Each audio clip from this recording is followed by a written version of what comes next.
పెద్దపల్లిలో మాజీ మంత్రి హరీష్ రావు మాట్లాడుతున్నారు. లైవ్ లో చూద్దాం. మినిస్టర్ గా 3 నెలలకు ఒక సరెండర్ లీవ్ ఇచ్చిన, బరాబర్ టీఏ పైసలు ఇచ్చిన. ఇవాళ రేవంత్ రెడ్డి వచ్చినాక పోలీసు వాళ్ళకి సరెండర్ లీవ్ లేదు, టీఏ బిల్లు లేవు, స్టేషన్ అలవెన్స్ లేదు, అంత ఆగమైపోయింది. నిన్న ఇవాళ ఆయన ఆరోగ్య భద్రత కూడా బంద్ అయిపోయింది. ఆ ఆరోగ్య భద్రత బంద్ అయింది. మళ్ళీ ఇప్పుడు ఆరోగ్య బీమా అని 1.5% జీతంలో కోత పెట్టింది.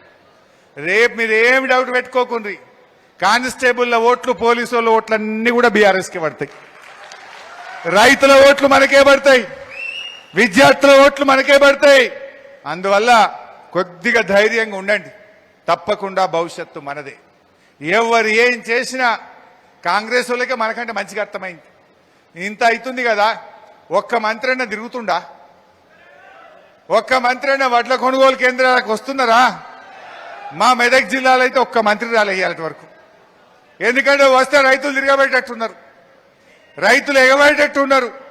ఆ ట్యాంకులు వచ్చే పరిస్థితి లేదు. ఇప్పుడు వానాకాలంకు యూరియా స్టాక్ లేదు. కేసీఆర్ ఉండగా 3 నెలల ముందు తెచ్చి పెట్టుండే యూరియా. ఇప్పుడు మళ్ళా వానాకాలంలో మళ్ళా యూరియాల కోసం లైన్లు కట్టాలి మళ్ళీ మనం. అంటే ఈ ప్రభుత్వం రైతులంటే చిన్న చూపు ఉన్నది. అందువల్ల మిత్రులారా, రైతులతోని ఎవడు పెట్టుకున్నా ముంగట పడడు.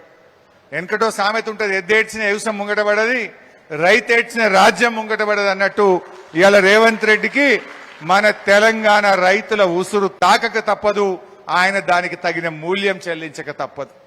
కార్యకర్తలు, మా నాయకులు మంచిగా పనిచేయండి. కొంతమంది అటు ఇటు అయినరు, వాళ్ళని మాత్రం మళ్ళీ తెచ్చుకునేది లేదు, వాళ్ళని మాత్రం మళ్ళీ తెచ్చుకునేది లేదు. కష్టకాలంలో మనకున్నోడే దేవుడు. ఈ కష్టకాలంలో ఉన్న మా కార్యకర్తలే మాకు దేవుళ్ళు, ఈ కార్యకర్తలే మాకు నిజమైన బంధుమిత్రులు. ఈనాడు ఈ కష్టకాలంలో నిలబడ్డ కార్యకర్తలే పార్టీ హైకమాండ్ కు ఆత్మీయులు అని చెప్పి మనం చేస్తా ఉన్నాం.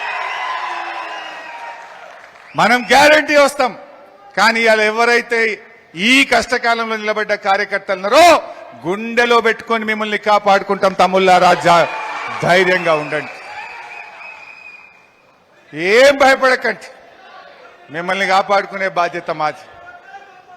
రాబోయే రోజుల్లో చక్కగా మన కమిటీలన్నీ వేసుకొని, పార్టీ మెంబర్షిప్ చేసుకొని, శిక్షణ కార్యక్రమాలు పెట్టుకొని పార్టీని మంచిగా బలోపేతం చేసుకుందాం. భవిష్యత్తు మనది ఉంటుంది. మా మనవరన్న నిర్ణయాల గట్టిగానే వేసుకున్నాడు, కానీ ఇంకా కొద్దిగా గట్టిగా వేయాలి. ఇక బయలుదేరాలి, రోజు ఇక డి అంటే డి అనాలి, దేనికైనా తయారు ఉండాలి. నీ వెనుక పార్టీ ఉన్నది, నీ వెనుక కార్యకర్తలున్నారు, నువ్వు ధైర్యంగా కొట్లాడే ప్రయత్నం చేయి.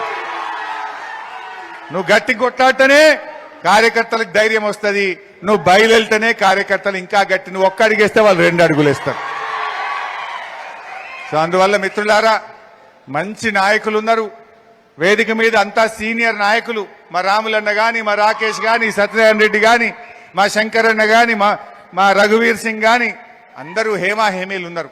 కలిసి పనిచేయండి, కలిసి ఉద్యమం చేయండి, కలిసి ప్రభుత్వం మీద పోరాడండి. భవిష్యత్తు మనదే. మనకంటే కార్యకర్తలు మనకు ముఖ్యం. ఇవాళ మనం ఆ కార్యకర్తల కోసం అందరం కూడా కలిసి పనిచేయాలి.